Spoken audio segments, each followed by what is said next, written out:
नमस्कार, आप देख रहे हैं एबीएम टाइम्स। मैं रोहित शर्मा दिल्ली से।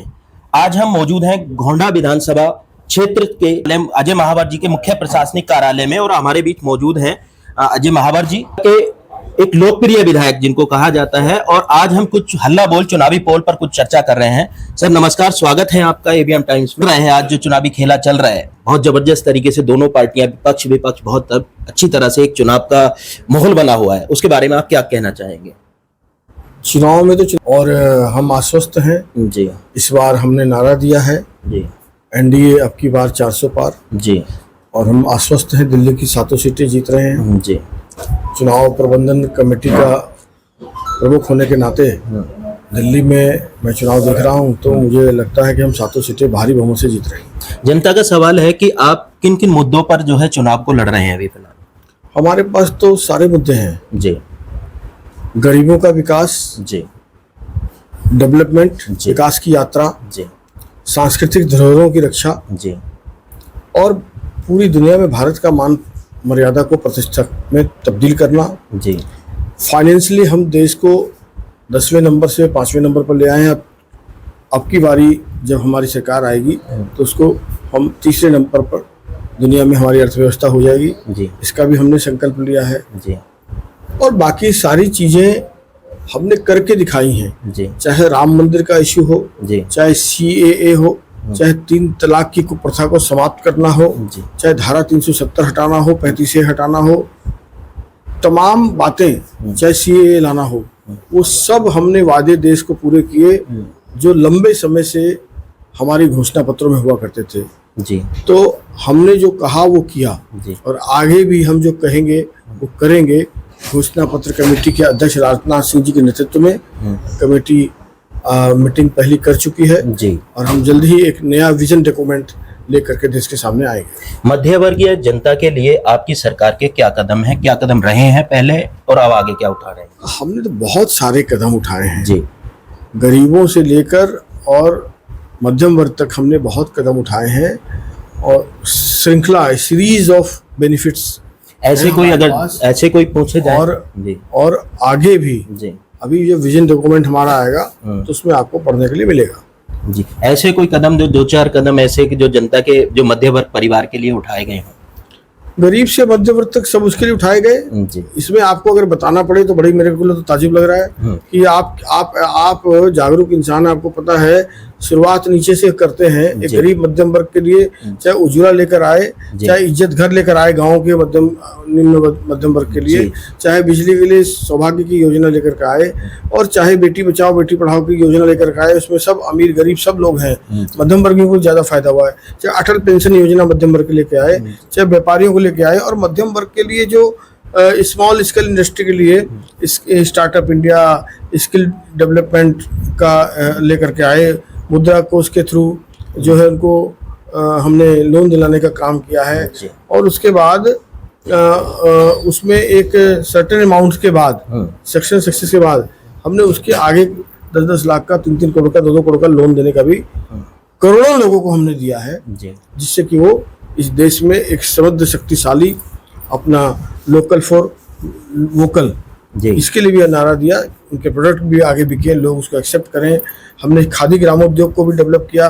उसमें भी बहुत सारे लोग, बहुत छोटी छोटी इंडस्ट्रियाँ जुड़ी रहती हैं जो खादी ग्रामोद्योग को देती हैं। हमारा एक सबका साथ, सबका विकास, सबका प्रयास और सबका विश्वास जो एक नारा है मोदी जी का, उसको लेकर के चले हैं। उसमें निम्न वर्ग, गरीब वर्ग, दलित वर्ग, गाँव, वंचित, शोषित, वहाँ से लेकर के और सबके लिए इंडस्ट्रीज तक के लिए भी एक डेवलपमेंट का रास्ता खुला है और हमने उसको लगातार किया है। विपक्ष का आरोप है कि जो भाजपा पार्टी है वो घमंडिया पार्टी है, घमंड की पार्टी है, उनके जो नेता है वो सब घमंडी है। उसके बारे में मुझे लग रहा है आप शायद सवाल गलत कर गए मुझसे। घमंडिया इंडी गठबंधन को कहा गया था जी। तो और वो नारा हमने ही दिया था जी, विपक्ष ने नहीं दिया था। हमने ही इंडी गठबंधन को घमंडिया गठबंधन दिया था जी। तो जो लोग अभी भी रामलीला मैदान में परसों रैली करने गए थे जी जी, क्या वो कह रहे थे कि हम लोकतंत्र को बचाने के लिए रैली कर रहे हैं? आप एक अच्छे पत्रकार हैं, आप ही बताइए क्या वहाँ परिवार को बचाने के लिए लड़ाई नहीं हो रही थी? वहाँ राहुल गांधी, सोनिया गांधी, प्रियंका गांधी, वहाँ सुनीता केजरीवाल, वहाँ वो कल्पना सोरेन, वहाँ पर अखिलेश यादव, वहाँ लालू यादव का बेटा तेजस्वी यादव, सब तो परिवारवाद इकट्ठा था वहाँ। तो वो परिवार को बचाने की लड़ाई लड़ रहे हैं, लोकतंत्र की लड़ाई नहीं लड़ रहे, लोकतंत्र की तो दुहाई दे रहे हैं खाली जी।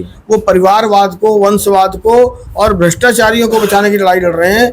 और हम उसके मार्ग में सबसे बड़े अवरुद्ध हैं, रोड़ा हैं, और हम एक एक को चुन चुन कर जेल भेजने का न्यायालय के द्वारा काम करेंगे, जिन्होंने इस देश को लूटने का काम किया है। कोई नेता बन जाए जी। कोई पॉलिटिशियन हो और वो भ्रष्टाचार करके सिर्फ इसलिए बच जाए कि वो मुख्यमंत्री है, वो मंत्री है, वो विधायक सांसद है, तो ऐसा तो नहीं होने वाला। देश की जनता समझदार है, सबको पता है अभी देश में दो राह चल रही है। एक राह है ईमानदार, राम भक्त, राष्ट्रभक्त जी, और दूसरी लाइन है वंशवाद, परिवारवाद, भ्रष्टाचारी।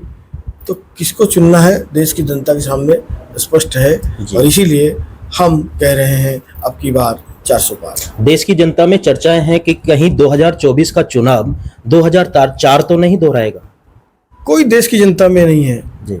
कुछ लूटे पिटे घिसे लोग जो हमको सल्टाना चाहते हैं, भ्रष्टाचारी, वो इस तरह के अलग प्राप्त करते हैं। इनकी बातों का कोई अर्थ नहीं है जी। अभी जो आपने कई सारे वक्तव्य दिए हैं, जैसे केजरीवाल को जेल के ऊपर कई सारी वीडियोस आपकी जो है यूट्यूब पर, हमारे जो है चैनल के माध्यम से भी हम लोग जनता को दिखाई हैं, उसके बारे में आप क्या कहना चाहते हैं? अभी निश्चित रूप से अभी 5 मिनट बाद एक और वीडियो मेरी आने वाली है आतिशी की पीसी के रिवर्ट में जी। तो क्या करें, भ्रष्टाचारियों की तो बात क्या करें, वो तो खुद ही एक दूसरे की पोल खोल रहे हैं जी। अभी आपने देखा आतिशी ने अभी थोड़ी देर पहले प्रेस कॉन्फ्रेंस की, जी। उन्होंने कहा कि मेरे ऊपर भी रेड होने वाली है, राघव चड्ढा पे भी होने वाली है, और मैं भी जेल जाऊंगी, राघव भी जाएगा, सौरभ भी जाएगा, दुर्गेश पाठक भी जाएगा। इन लोगों के मुंह में तो सरस्वती भी नाच रही है जी। और ये जो कह रहे हैं वो क्यों हो रहा है जी। अरविंद केजरीवाल भी कहते थे सत्येंद्र भी जेल जाएगा, मनीष सिसोदिया भी जेल जाएगा, संजय सिंह भी जेल जाएगा, मैं भी जेल जाऊंगा। चले गए चारों, क्योंकि ये चोर हैं जी। क्योंकि चोर की दाढ़ी में तिनका है। उनको पता है कि हमने जो शराब का घोटाला किया उसमें हमारे कौन कौन से साथी हैं, और वो बोलते जा रहे हैं, कली खुलती जा रही है और जाते जा रहे हैं। अभी क्षेत्र में जो चुनाव को लेकर के आपकी क्या तैयारियां हैं? हमारी तो भरपूर तैयारी है। हमारी प्रदेश की इलेक्शन ऑफिस का हमारा उद्घाटन हो गया है जी। अभी 5-7 दिन के अंदर, नवरात्रों के अंदर ही अंदर 7 लोकसभा का चुनाव कार्यालय खुल जाएगा। हमारी संयोजक समितियां बन चुकी हैं, विधानसभा स्तर तक पर हमारी चुनाव संचालन समितियां बन चुकी हैं।